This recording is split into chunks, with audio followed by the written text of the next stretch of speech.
Hello दोस्तों, welcome to back my channel. So guys, जैसे कि हम लोग इसके पहले वाले वीडियो में पार्ट 1 भयानक जंगल और खूबसूरत लड़की का पार्ट 1 वीडियो देखा था, जो मौलाना तहसीन जिलानी बयान कर रहे थे। अब पार्ट 2 में हम देखेंगे कि उसके आगे क्या बयान फरमाते हैं, और जो वाक़यात थे वो पूरे नहीं हुए थे, उसी का पार्ट 2 है। तो चलिए उस वाक़या को पूरा सुनते हैं, देखते हैं पार्ट 2 में क्या दिया गया है और उसके आगे की कहानी क्या है। तो स्टार्ट करते हैं। सुंदरलाल ने एक घड़ी अपनी बीवी को तसल्ली देते हुए कहा, ठीक है, जैसी तुम्हारी मर्जी। लेकिन उसने सोचा कि हम बाबा फ़कीरों के पास गए, हर जगह गए, बात नहीं बनी। ये क्या फालतू की बात कर रही है कि इमाम हुसैन के नाम से अगर ये मांगेगी तो इसे मिल जाएगी औलाद, ताजदार करबला के नाम से अगर ये वसीला देगी उनका तो इसे औलाद मिल जाएगी। इसके दिल में तो कुछ और था, लेकिन अपनी बीवी को तसल्ली देते हुए कहा, ठीक है, जैसा तुम्हारी मर्जी। कुछ दिन ये लोग ऐसे ही रहते रहे। एक दिन सुंदरलाल की बीवी ने सुंदरलाल से कहा, सुनो, आज हम लोग पाक साफ होके और ताजदार करबला की तरफ लौ लगाएंगे, ताजदार करबला की तरफ ध्यान लगाएंगे। तुम्हें उनकी शक्तियों का अंदाज़ा नहीं है, वो बहुत शक्तिशाली हैं, जिसको चाहें औलाद अता कर दें, वो बहुत शक्तिशाली हैं। उन्होंने अल्लाह रब्बुल इज़्ज़त का हुक्म माना, अल्लाह की बात को नहीं टाला और अल्लाह के लिए अपने सर को कटा दिया, अल्लाह के लिए शहीद हो गए। इसीलिए अब उनकी बात भी काटी नहीं जाती है, अब उनकी बात भी टाली नहीं जाती है। आओ हम पाक और साफ होके उनके तरफ ध्यान लगाते हैं और उनसे मांगते हैं, उनका वसीला देते हैं। सुंदरलाल ने बहुत तेजी के साथ झड़कते हुए कहा, पागल हो गई हो क्या? इतने बाबा फकीर सबके पास हम लोग गए, क्या कहीं बात बनी? अब तुम ताजदार करबला का वसीला लोगी, क्या तुम्हें कुछ मिल जाएगा? क्या तुम्हारी औलाद हो जाएगी? जब इतना सुंदरलाल की बीवी ने सुना तो आंसू आ गए, रोने लगी कि अभी तो तुम कहते थे कुछ दिन पहले कि ठीक है, जैसी तुम्हारी मर्जी, और आज तुम बदल गए। आज तुम ये क्या कहने लगे? क्या वो तुम ये जानते नहीं हो वो बहुत शक्तिशाली हैं, वो बहुत ज़्यादा उनके अंदर शक्ति है, वो जो चाहे कर सकते हैं। सुंदरलाल ने कहा, सुनो, मैंने तुम्हारी दिल की तसल्ली के लिए कहा था। जब इतना सुंदरलाल की बीवी ने सुना ना तो बड़ा मायूस हो गई। बस दिल में उम्मीद थी और ताजदार करबला की तरफ लौ लगा ली और कहा, ताजदार करबला, हमें भी औलाद अता फरमा दो।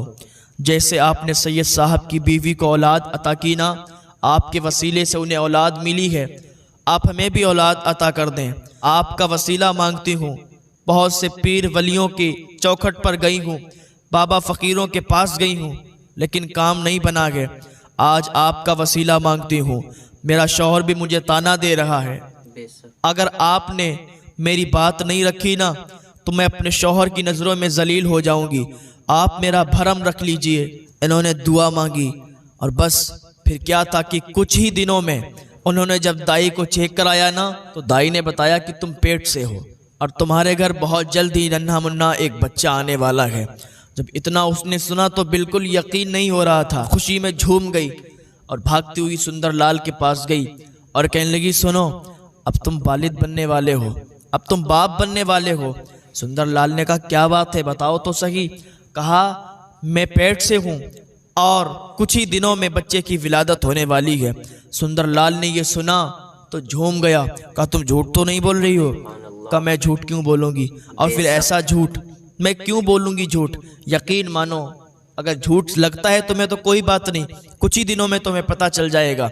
सुंदरलाल ने जब ये सुना और मशहूर दाई ने उसे बताया था कि तुम पेट से हो और तुम्हारे घर बहुत जल्द बच्चा आने वाला है, तो सुंदरलाल की खुशी की कोई इंतहा ना थी। इतने सालों के बाद और फिर ये खुशी मिली कि बच्चा आने वाला है।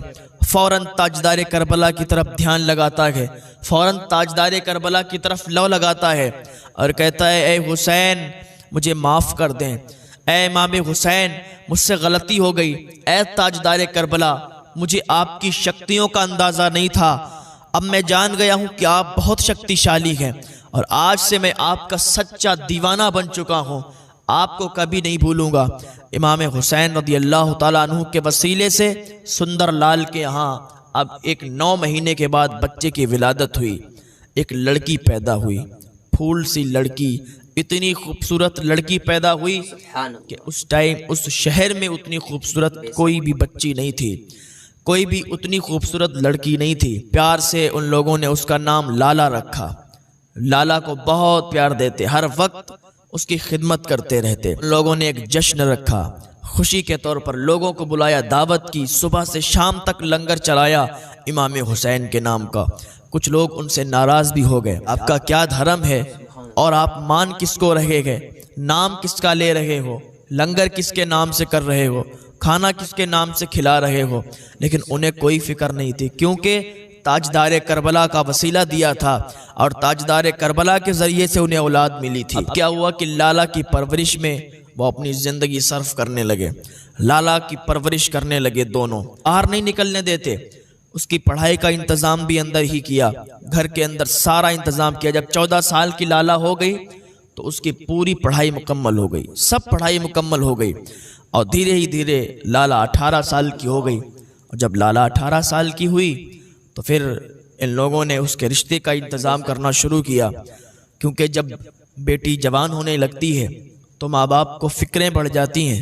माँ बाप फ़िक्र करने लगते हैं कि जल्दी से कोई अच्छा रिश्ता मिले तो बेटी की शादी कर दूं, क्योंकि ये एक बहुत नाजुक मरहला होता है। ये रिश्ते बड़ा देखभाल के किए जाते हैं, कहीं ऐसा ना हो कोई ऐसा रिश्ता मिल जाए, कोई ऐसा लड़का मिल जाए कि मेरी बेटी को परेशान रखे। तो रिश्ता ऐसी जगह करें, लड़का नेक हो, दौलतमंद हो या ना हो, दौलत को तरजीह ना दिया करें, बस लड़का नेक होना चाहिए, काम धंधा अच्छा करना चाहिए, हाथ पैर सही होना चाहिए। तो सुंदरलाल भी अब लड़के की तलाश में निकल गए, रिश्ते देख रहे थे कि कहाँ अच्छा लड़का मिले। दिन सुंदरलाल और सुंदरलाल की बीवी दोनों अपनी बेटी के पास गए और कहा, बेटी अब तुम 18 साल की हो गई हो, अब ज़्यादा दिन हम लोग तो तुम्हें नहीं रख सकते, इसलिए हम आपका रिश्ता तलाश कर रहे हैं।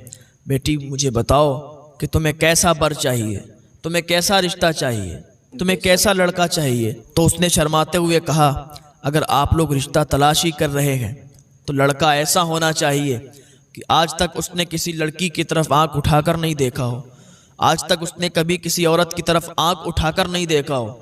लड़का गरीब हो तब भी चलेगा, लड़का गरीब हो कोई बात नहीं, लेकिन नेक होना चाहिए। जब इतना इन लोगों ने सुना तो कहा, ठीक है, हम जैसा तुम्हारी मर्जी है ना, जैसा तुम चाहती हो वैसा ही तुम्हें बर तलाश करके देंगे। अब इन लोगों के पास रिश्ते तो बहुत आ रहे थे, राजाओं के आ रहे थे, नवाबों के आ रहे थे, बड़े जागीरदारों के आ रहे थे, लेकिन इन्होंने किसी को अभी हामी नहीं भरी थी, किसी को हाँ नहीं बोली। अच्छा, उसी शहर में एक नवाब रहा करते थे, राजा रहा करते थे। राजा का लड़का जो था बड़ा अय्याश था, उसने गुंडों को पाल रखा था, उसके पास बहुत गुंडे थे और वो हर वक्त अय्याशी करता रहता। शहर में जब भी देखता कि कोई अच्छी लड़की है तो उससे शादी के पैगामात भिजवा देता, अगर शादी नहीं करता घरवाला तो वो ज़बरदस्ती किया करता था। तो उसने अपनी माँ से कहा, जब लाला के चर्चे ज़्यादा हुए तो इसने जब सुना कि लाला इतनी खूबसूरत है, लाला के चर्चे पूरे शहर में हो रहे हैं, तो उसने अपनी माँ को बुलाया। उसकी माँ थी राजपूत घराने से। कहा, माँ मैं लाला पर मेरा दिल आ गया है और मैं लाला से ही शादी करूँगा। माँ अगर लाला से शादी नहीं हुई ना तो मैं जहर खा के मर जाऊँगा। उसकी माँ राजपूत घराने से थी। कहा, बेटा हम लोग राजपूत घराने से हैं और तेरे अंदर राजपूतों का खून दौड़ रहा है, तो ऐसी गिरी हुई बातें करता है, जहर खा के मर जाएगा, सब्र कर, तेरी शादी मैं करवाऊंगी। उसने अपनी एक कनीज को भेजा, अपनी एक नौकरानी को भेजा, किसके घर? सुंदरलाल के घर, कि जाओ रिश्ता लेके जाओ। वो लेके आई एक ख़त, उसमें लिखा था कि अपने बेटे के लिए रिश्ते के लिए भेजा गया है और आप रिश्ता कबूल करें, क्योंकि उसे यकीन था कि हम लोग राजपूत घराने से हैं, राजा महाराजा हैं, हमारा रिश्ता नहीं ठुकराया जाएगा। उसने अपने बेटे से भी कहा था कि हम लोग राजा हैं, राजपूत घराने से हैं। उस सुंदरलाल 2 कौड़ी के सुनार की क्या औकात है, क्या विसात है कि वो हमारा रिश्ता ठुकरा दे। वो तो खुशी खुशी कर देगा शादी। लेकिन सुंदरलाल की बीवी ने, सुंदरलाल ने जब देखा राजा के यहाँ से रिश्ता आया तो उन्होंने लिखकर वापस भेज दिया कि अभी हम शादी करेंगे नहीं। कई राजाओं के यहाँ से, कई नवाबों के यहाँ से रिश्ते आए हुए हैं, लेकिन अभी हम करेंगे नहीं, जब करेंगे तो आपको बता दिया जाएगा। इतना लिख के वापस कर दिया। जब उसकी माँ को वो खत मिला कि अभी हम करेंगे नहीं, जब करेंगे तो आपको बता देंगे, तो वो आग बगूला हो गई। बहुत ज्यादा गुस्सा हुई कि हम राजपूत घराने से, हम राजा महाराजा लोग, और रिश्ता ठुकरा दिया कि जब करेंगे तो बता देंगे, बहुत से रिश्ते आए हुए हैं, ऐसा बोल दिया। कहा बेटा सुन, देखती हूँ वो अपनी बेटी की कैसे शादी करते हैं। बेटा सुन, जिस दिन शादी हो ना, और शादी जब होगी तो इसी अपने यहाँ जंगल से निकलेगी, और जैसे ही डोली जंगल से निकले तो अपने गुंडों के साथ जाना, दूल्हे को, बारातियों को मार के और दुल्हन को यहाँ हाजिर करना। इस चौखट पर दुल्हन होना चाहिए, उसके पति को मार डालना। इधर सुंदर। सो गाइज, ये पार्ट 2 की वीडियो थी। ये पार्ट 2 में जो बयान किया गया था, ये पार्ट 2 का जो बयान था, ये भी अधूरा ही है, मतलब इस वाक़े को पूरा होने में।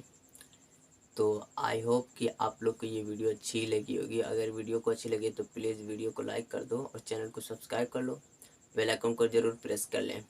मिलते हैं नेक्स्ट वीडियो में, तब तक के लिए शुक्रिया, थैंक यू।